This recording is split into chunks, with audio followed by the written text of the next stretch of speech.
Buenos días, alumnos. Esperando que todos se encuentren muy bien. Hoy trataremos sobre un tema muy importante, que es la materia. Muy bien, para ello, antes vamos a observar la siguiente imagen. En ella podemos observar varios cuerpos. Bueno, los objetos que los conocemos como cuerpos. Estos cuerpos vienen a ser lo que llamamos materia, pero hay que saber distinguir entre lo que es materia y lo que no lo es. Por ejemplo, materia es aquello que podemos tocar, ver, ¿cierto? Por ejemplo, un globo aerostático, una botella con agua, una pelota, barras de ladrillo, barras de metal, vaso con agua, un libro, un dado, etc. Y cuando hablamos de aquello que no tiene cuerpo, y el cuerpo no tiene masa, no tiene volumen, por ejemplo, hago la pregunta, ¿la tristeza será materia? ¿La sombra será materia? Por supuesto que no. Entonces, bien, para poder hablar acerca de la materia, vamos a, antes, recordar que la química como ciencia nos ha otorgado muchos beneficios. Desde épocas muy antiguas hasta la actualidad. Entonces, antes de continuar, vamos a preguntarnos, ¿qué es la química? Recordando en sí, ¿qué es la química? Recordamos que la química es una ciencia experimental, una ciencia muy joven. ¿Por qué? Porque antiguamente pertenecía a la ciencia de la salud, es decir, a la medicina. Pero como decíamos hace un momento, la química es una ciencia que ha hecho grandes aportes a la humanidad, por lo tanto, fue separada para ser declarada una ciencia independiente. ¿Listo? Muy bien. Pero también preguntémonos qué es la materia, aquellos cuerpos que anteriormente observábamos y decíamos que hay que saber diferenciar entre un cuerpo, ¿sí?, al cual lo llamamos materia, como por ejemplo silla, carpeta, pizarra, y entre lo que no lo es, como por ejemplo la tristeza, la felicidad, el amor, la paz. Muy bien, entonces, ¿qué es la materia? Todo aquello que existe en la naturaleza y que posee masa y volumen. Muy bien, entonces recordemos ya entonces que la química es una ciencia experimental que estudia la materia y que la materia es todo aquello que ocupa un lugar en el espacio. Tiene masa, tiene volumen. Ahora bien, veremos cómo se clasifica la materia. Para ello es importante prestar mucha atención. Muy bien. La materia puede clasificarse en dos grupos, sustancias y mezclas. Cuando decimos que es una sustancia, es aquella que es pura, es decir, se caracteriza cuando sus propiedades van a ser las mismas. En cambio, la mezcla resulta de la reunión de dos o más sustancias y es aquella, ¿no?, que no es pura, es decir, cada uno de los componentes en una mezcla van a conservar sus propiedades. Muy bien. Pero, a su vez, la sustancia puede ser, ¿sí?, según la cantidad de elementos que presente, puede ser elemento o compuesto. Cuando decimos que es elemento, cuando está formado por un solo elemento. Y cuando es un compuesto, aquella que está formada por dos o más elementos. Entonces vamos a ver ahí, por ejemplo, en el elemento tenemos la plata. Recuerda que conserva las mismas propiedades. Tiene, ¿no?, sus mismas propiedades. Sodio, carbono, azufre, cobre, oro, hidrógeno. Pero tenemos el compuesto, ¿sí?, que está formado por dos o más elementos. Aquellos, por ejemplo, como el óxido de magnesio, ¿sí?, agua, cloruro de sodio, hidróxido de sodio, ácido sulfúrico. Esos son los ejemplos de compuesto. Bien, ahora, y la mezcla también puede subclasificarse en dos tipos, homogénea y heterogénea. Cuando decimos que una mezcla es homogénea, cuando presenta una sola fase, es decir, no se puede distinguir sus componentes.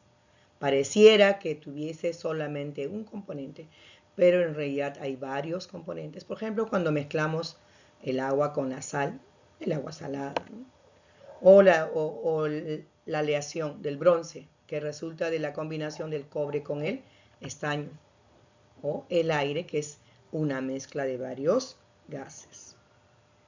Y cuando decimos que una mezcla es heterogénea, cuando sus componentes se pueden distinguir con facilidad, también forma varias fases. Por ejemplo, agua más cocoa, el humo, arena más sal, etcétera, etcétera.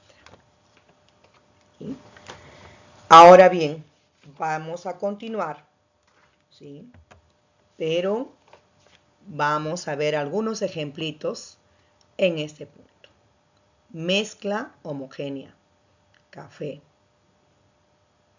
sopa de tomate, zumo de naranja. El otro ejemplo, heterogénea: sopa de fideos, ¿sí?, tenemos arroz con arena, tenemos un pastel con chocolate o pecanas, ensalada de verduras, etcétera, etcétera. Aquí los componentes son fácilmente distinguibles. Lo podemos distinguir, ¿sí?, sus componentes. En cambio aquí, difícil, ¿cierto? Muy bien. Seguidamente trataremos sobre las fases o estados de la materia. Muy bien.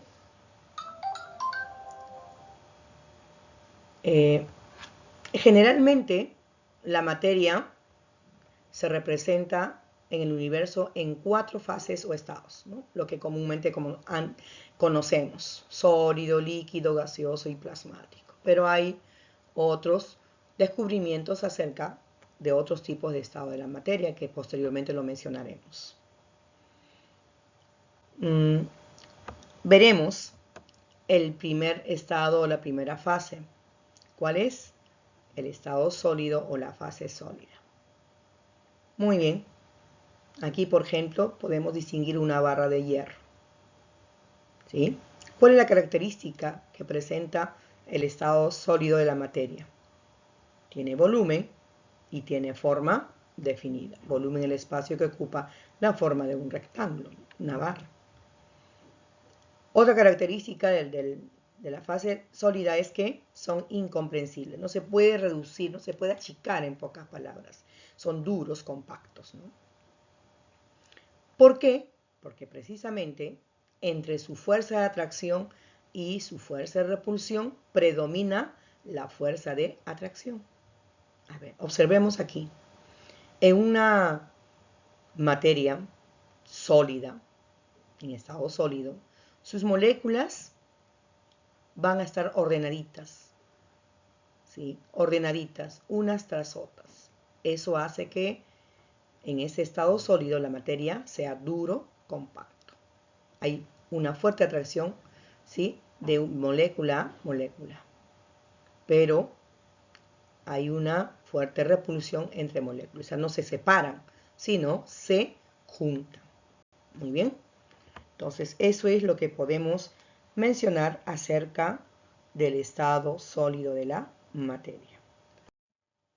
Continuamos. Fase líquida o estado líquido de la materia. Bien, aquí el estado líquido, agua en estado líquido. ¿Cuál es la característica que presenta? Tiene volumen definido, ¿sí? Y forma variable. A ver cómo es esto. Tiene el volumen así definido, pero la forma es variable. Es decir, va a adquirir la forma del recipiente que lo contiene. Aquí está en un vaso, tendrá la forma de un vaso. Pero si está dentro de una probeta, tendrá la forma de una probeta. ¿Cierto? Entonces recordemos, entre su fuerza de repulsión y su fuerza de atracción, aquí en la fase líquida es igual. Ahí está el equilibrio. ¿Sí? Entonces, pasemos a la otra fase llamada la fase gaseosa. La fase gaseosa es aquella fase donde se caracteriza, por ejemplo, tenemos acá el oxígeno gaseoso. Tiene volumen, pero su forma es variable. ¿Sí? Tiene alta comprensibilidad. A diferencia de la líquida, no son incompresibles. Pero en cambio, la fase gaseosa sí lo es. Por ejemplo, cuando queremos comprimir el gas metano que utilizamos o que la mamá utiliza en casa para preparar la comida, es el gas metano que está comprimido dentro de un balón de gas. Lo usan como combustible, ¿verdad? Muy bien. Aquí, entre la fuerza de repulsión y la fuerza de atracción, las moléculas, ¿sí?, de la materia en estado gaseoso, ¿sí?, son diferentes, porque aquí sí sus moléculas están totalmente, ¿sí?, separadas, ¿sí? Por lo tanto, su fuerza de repulsión es mayor a la fuerza de atracción. Entonces, ya vamos viendo diferentes formas que presentan o características que presentan los diferentes estados de la materia. Muy bien. Y tenemos aquí la fase plasmática o el estado plasmático, ¿no? Recuerden que el estado plasmático, la fase plasmática de la materia es el más abundante, ¿cierto? Esta dice requiere altas temperaturas, mayor a 20.000 grados Celsius, es decir, se encuentran altas temperaturas, ¿no? Generalmente este estado es habitual en el Sol y demás estrellas, así como en la formación de los volcanes. Por eso decíamos que se encuentran altas temperaturas. Entonces, otros ejemplos que todavía están en proceso de complementación en su investigación vendría a ser el estado Bose-Einstein. Generalmente nos mencionan 4 estados de la materia hasta el momento, lo que antiguamente era 3, aumentó a 4, ahora 5, e incluso diríamos hasta 6 estados de la materia, pero que todavía están complementando en su investigación. Muy bien, continuamos. Ahora pasaremos a ver cómo se dan los cambios de estado o cambios de fase en la materia. Se van a dar mediante el aumento de temperatura o la disminución de temperatura. Bien, por ejemplo, cuando la materia está en estado sólido, por aumento de temperatura pasa de sólido a líquido, a ese estado se le llama fusión. Y cuando pasa de líquido a gaseoso o a gas, se le llama vaporización. Pero cuando pasa de sólido directamente a gaseoso sin haber pasado por estado líquido, a ese cambio se le llama sublimación directa. Por ejemplo, las bolitas del naftaleno, la naftalina, esas bolitas blancas sólido, expuesto al medio ambiente, se evapora, desaparece. Se evaporó, desapareció.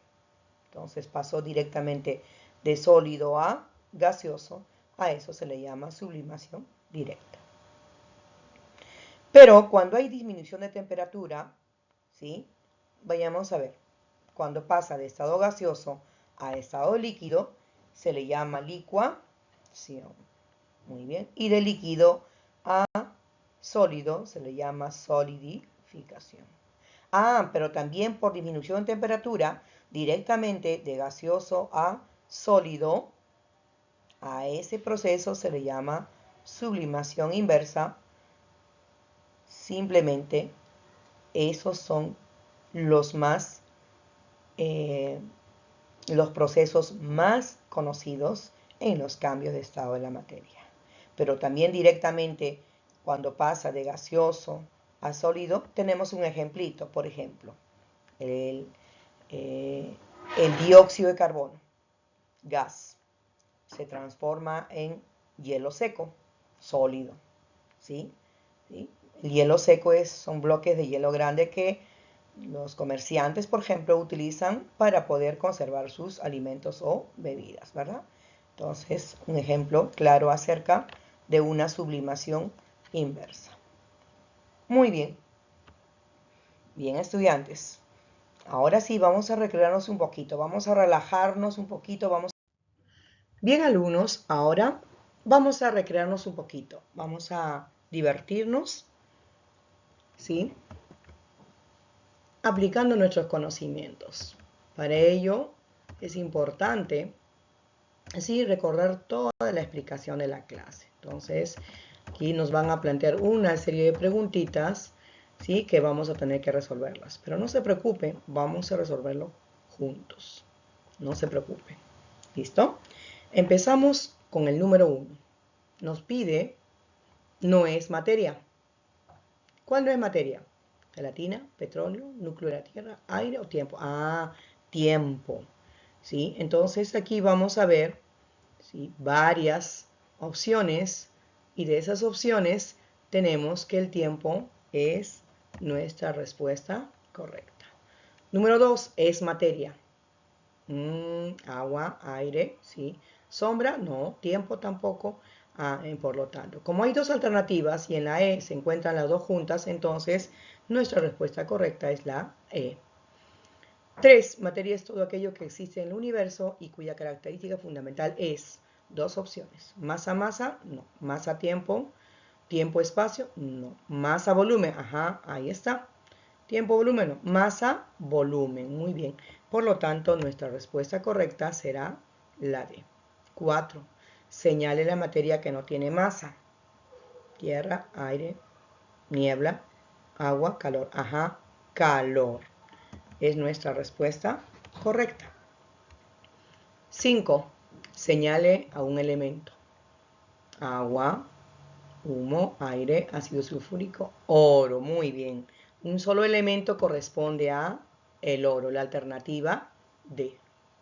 Número 6. Señale las especies que no son elementos. Muy bien, muy bien. Todo lo demás está compuesto de elementos, pero tenemos acá, ¿sí?, la C, agua, aire. Muy bien. Entonces, dicen aquellas que no son elementos. Nuestra alternativa correcta será la C. 7. La naftalina con el transcurso del tiempo disminuye su tamaño. Muy bien, recuerden que expuesto al medio ambiente desaparece, se evapora, debido a que experimenta una sublimación, solidificación, licuación, evaporación, fusión. Recordemos que hay un cambio de estado que se da, ¿sí? En este caso, la naftalina sólido directamente se evapora, gas, entonces cumple un proceso llamado sublimación. Muy bien, la respuesta correcta entonces es sublimación. Bien, alumno, continuamos. Para poder finalizar nuestro trabajo, vamos a continuar con los siguientes ejercicios que nos van a plantear. Muy bien. Igual lo haremos juntos, no se preocupen, ¿sí? Entonces, vamos a plantearnos. Número 9. ¿Qué compuesto es tetratómico? Recuerden que en un compuesto puede estar dos o más elementos o átomos. Entonces, a eso se refiere la cantidad de átomos que forma el compuesto. En el A, por ejemplo, tenemos un carbono, dos oxígenos, es 3, sería triatómico. Se utilizan los prefijos, ¿no?, numerales griegos. 3. Tetra no corresponde. B, 2 más 1, 3 tampoco. Aquí 1 más 1, 2 tampoco. Sería D y no corresponde. La D, nitrógeno, hidrógeno. Ajá. Bueno, ya por anticipado nuestra respuesta acá es un nitrógeno más 3 hidrógenos sería 4. ¿Corresponde nuestra respuesta? Por supuesto que sí. Y nuestra respuesta sería, sí, la D, tetraatómico.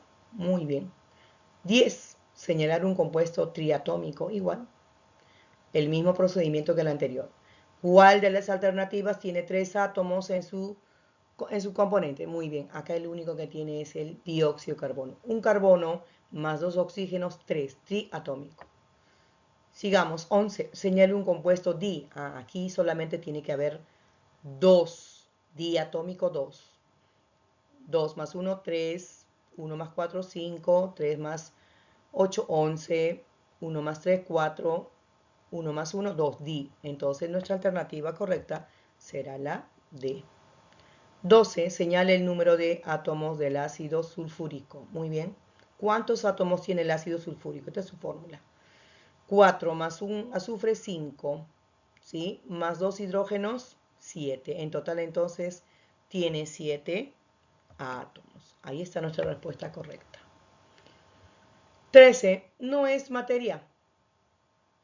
Sol, sombra, luna, rayos X, humo. Ajá. Nuestra respuesta correcta.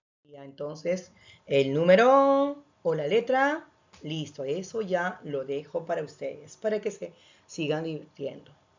Muy bien, alumnos. Eso ha sido todo por hoy. Muchas gracias por la atención prestada. Cuídense. Hasta la próxima.